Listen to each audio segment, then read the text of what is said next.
Gunshots ringing out in Gaza City on Wednesday. Israeli forces are continuing their raid on Al-Shifa Hospital for the third day.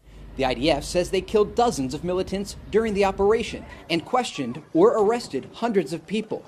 Troops first raided Gaza's largest hospital in November after claiming Hamas operated a command center within the facility, something the group denies. Officials say the reemergence of Hamas fighters in the area forced them to return. The military task is to eliminate the 4 to 5 battalions that remain and the leadership of Hamas. If Israel doesn't do that, the reality is Hamas will win. As the fighting continues, Secretary of State Antony Blinken is back in the Middle East.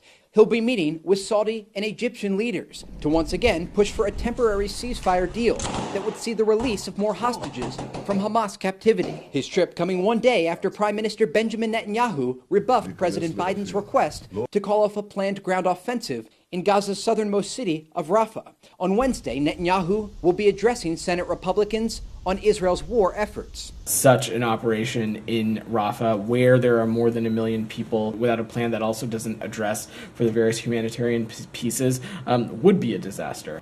The White House says an Israeli delegation will visit Washington next week to discuss the Rafah offensive.